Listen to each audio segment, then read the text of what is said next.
You had to get there at 7 a.m. Toronto time. So of course, for us here on the West Coast, it's quite early for me. You show up ready to go. And that's the biggest thing. So you have to be ready to go as soon as you get there. They do a few checks, you make sure everything looks good, and then you wait. You wait for your turn. You don't really know when you're gonna go. So everything is in anticipation and you're just like always a little bit on edge. And then it was my turn. I went second. I had no idea what to expect, to be honest. I'm Peter McCully. On this edition of Today in BC, we'll chat with Caitlin Vanderhaeghe, co-founder of KidStar Nutrients, a natural health company based in Vancouver. Caitlin was successful in securing a partnership with Arlene Dickinson and Wes Hall in a Season 18 appearance on Dragon's Den. We'll hear from Caitlin about the company and about appearing in the Den on this edition of Today in BC.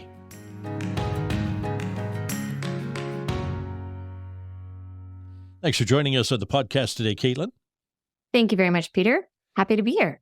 Caitlin, you're president, CEO, and co-founder of KidStar Nutrients, a health advocate, licensed teacher, published children's author, blogger, married, mother to 3 daughters. You know, you can't fit all of that on a business card. No, it doesn't completely fit, but sometimes we try. Why did you start the supplement business? I grew up in the industry, and so I knew what we could have out there on the market. I worked for my mom's company, Vanderhaege Health Solutions, which is now known as Smart Solutions. And during that time, I made great quality products for adults. And then I had my own girls, and I was really dissatisfied with what I found on the market. And then my second daughter ended up being iron deficient. And so I went on a hunt to find her a product. And in the process, I realized that I had to just make one. And so we actually made the iron products for her specifically. Let's talk about being an entrepreneur, Caitlin. Was there any specific moment in your life that you consider pivotal in shaping your mindset? Were you always the kid that had a lemonade stand, or in my case, had a paper route? I was that child, yes. I'm the youngest of 4.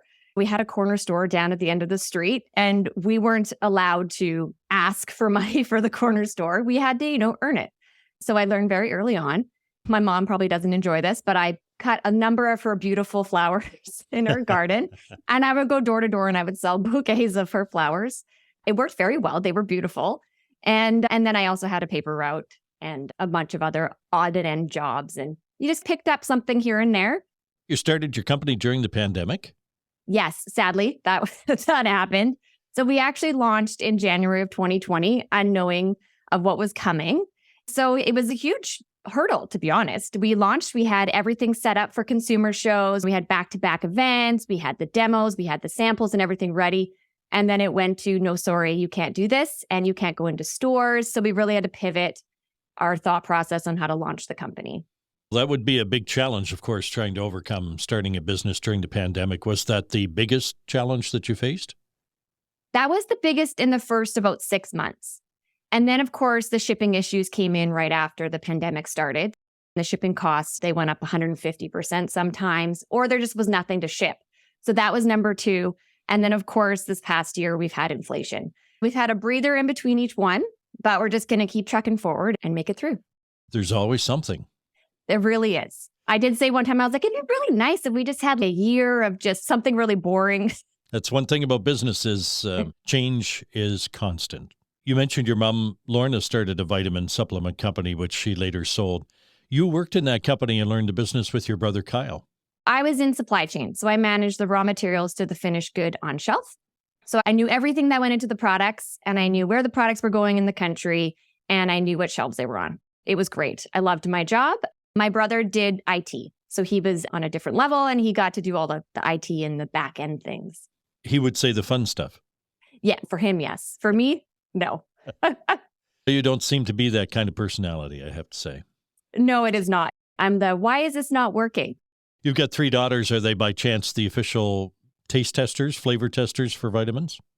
Yes, whether they like it or not, that is their role. They always do ask, which sample is this? Number 1 or number 5 or 6? And as the samples get better and better, they're much more obedient on trying them. Otherwise, I get looks going, you try it first. So let me double back to something you just mentioned. When you were on the Dragon's Den show, you mentioned that the iron supplement was the biggest seller and really the catalyst for you starting the company. Why does everyone need iron, and what makes yours different from the rest? Iron is the number 1 nutrient deficiency in the world and also here in Canada. And it's very much lacking from our diet today. So that's really why people become deficient. They become deficient actually from long before mom even gets pregnant. So if mom is deficient before she gets pregnant and then during her pregnancy, it's very hard to keep the iron levels up. And then after pregnancy as well, depending on your food choices, it can also be difficult to keep the iron levels high enough to keep us going. And iron is essential for growth and development of our children, of our brains, and kids are growing from before they're born until about 19 years old. So we are constantly growing and evolving, and we need those nutrients to keep us going. There's a liver and onions joke in there somewhere. Yes, I was going to say we don't do that anymore, and that's probably why we're all iron deficient. We didn't do it when it was shoved in front of us before then either. Oh, I remember my mom was like, yeah, that's just what we did. And I was like, I can't do it to my kids. When I was growing up, all the restaurants had a liver and onions day. That was their luncheon special. We probably should go back to that, but I know, let's supplement with something that tastes better. I created the BioFi iron line, which is a micronized and microencapsulated iron. So it doesn't cause constipation, stained teeth. It goes to your small intestine to be absorbed without any digestive upset. And it doesn't have that metallic, like penny taste to it, which is great. One of the dragons asked you a question when you were on stage about being profitable, and you mentioned the costs of starting the company were very high because of shelf fees. Could you explain what that was all about? Depending on which store you're getting into, some require free product for the shelf. Some require marketing spend right away. Some require a shelf, basically a listing fee. And those can range from $1,200, $7,500, $15,000 per product for your shelf. So they add up very quick. It's something that's been quite standard in the industry, which I hope it does change. Recently, especially with Loblaw Company, they've been talking to them a lot about the costs to do business and where we can reduce those costs so that we don't keep increasing the prices of groceries and other items. So I am hopeful that something changes through that process. I heard you say something on the show that I wanted to find out a little more about, and that was about gummies. You said the vitamins that are in gummy form are deficient in some ingredient because of the way they're actually made. Are those important ingredients? They're very important. Anything that is labeled in Canada as a natural health product is an important ingredient. The way they're made is it's a high heat process. So some things can't go into gummies. Certain ingredients that aren't coated properly or encapsulated, they don't make it through the process. We have noticed that with gummies, to get the equivalent of one chewable multivitamin, you might be taking 5 or 6 gummies to get that one chewable. And it's just the way it's made. It just can't have the adequate doses of a regular multivitamin that's chewable. Caitlin, what's the overarching vision for KidStar Nutrients, and how do you see the company moving forward in the future? My goal is to have our products sold where parents shop. We want to make it easier for parents to purchase great quality products. And we don't believe that where a product is sold should be the reason why it's a good product or not. We think that they should be available wherever parents shop. And so that is our goal. As a mom of 3, I know that it is very difficult to get to multiple locations to purchase your items. So we want to make sure we are where those parents are.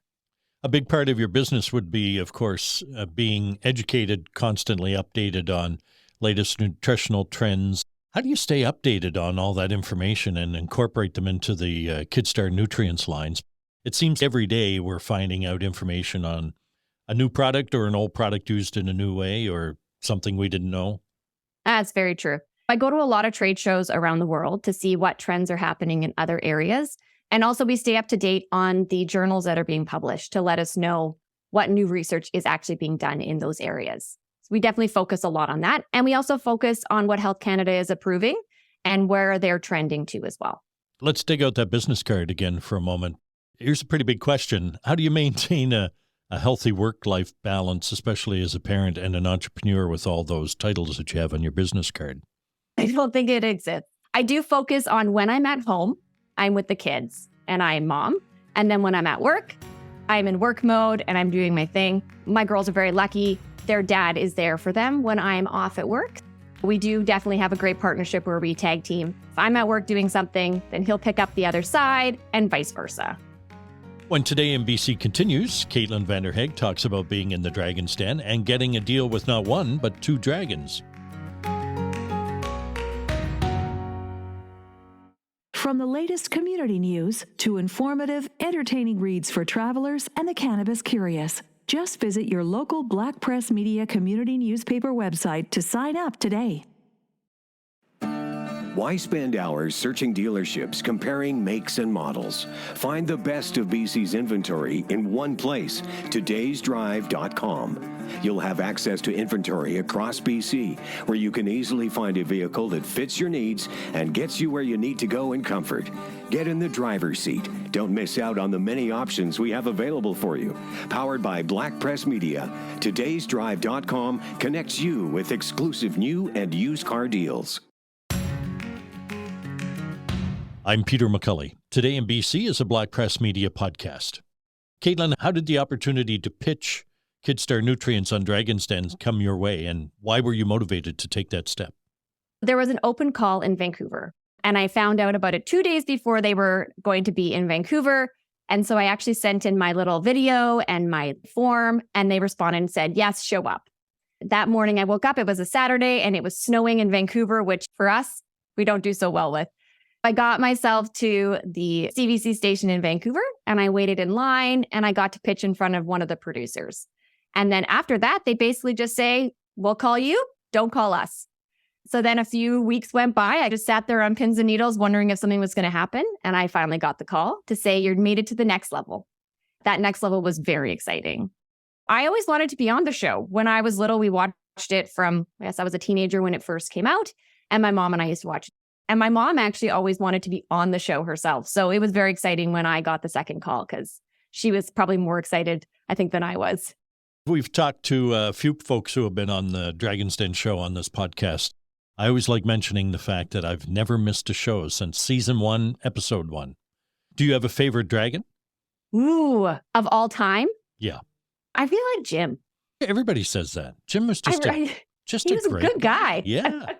And he had a way of looking past everything and going right to whether it will work or not and whether it'll sell or not and the character of the person that was on the stage. It's true. I agree. He was very level about it. That may have came from his RCMP training as well. Maybe he was just using the psychology training portion of it. So you're on stage with the dragons. Was it nerve-wracking? Any unexpected moments? Oh, it was very nerve-wracking.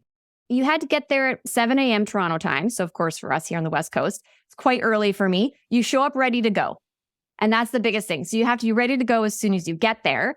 They do a few checks. You make sure everything looks good. And then you wait. You wait for your turn. You don't really know when you're going to go. So everything is in anticipation and you're just like always on a little bit on edge. And then it was my turn. I went second. I had no idea what to expect, to be honest. I was out there by myself.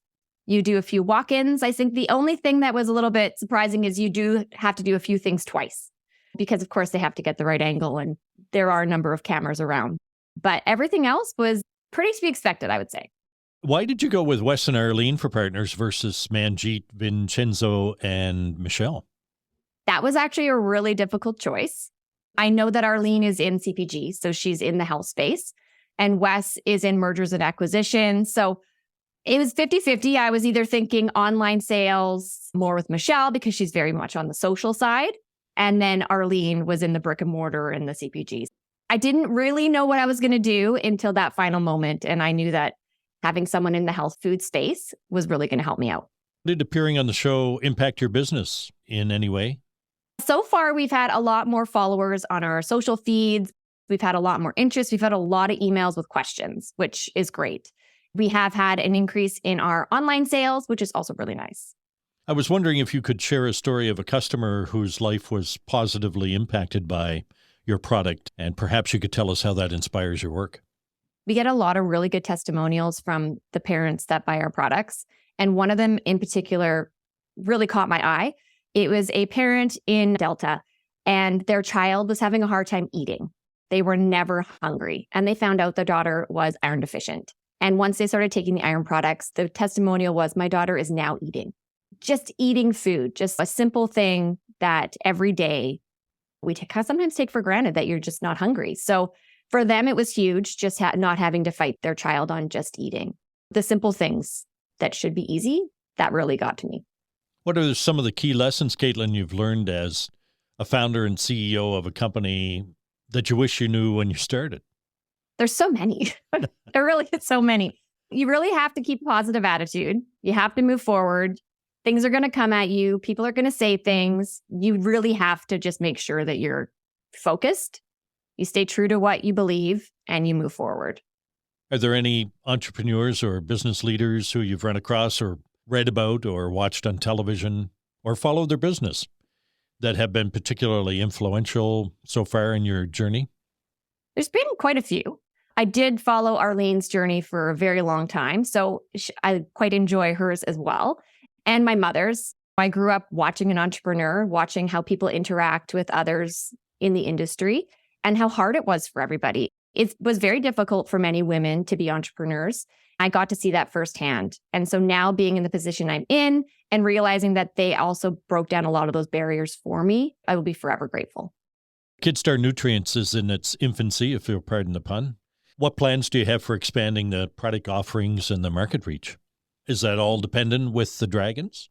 A lot of it is dependent with investors, of course, making sure you have enough funds to grow in those directions. But we would always love to see ourselves in the US market. North America, of course, is our home. So being in both is really important. And also seeing some of our products in Europe would be a dream. But right now, we're really focusing on the products we have to make sure that we can get everything we need to our current customer base. What advice, Caitlin, would you give to anyone aspiring to start their own business, big or small, especially in the health and wellness sector? I would say go for it, no matter what. If you have a dream and you want to do something, start moving forward. But also remember that it may cost more money than you expect. Keep some savings on the side. I'd like to thank Caitlin Vanderhaeghe for being with us on this edition of Today in BC. If you have suggestions or comments, send a voice message to podcast@blackpress.ca. You may be part of our podcast mailbag segment. You'll find Today in BC podcasts on iTunes, Spotify, Amazon, iHeart, YouTube, and Google Podcasts.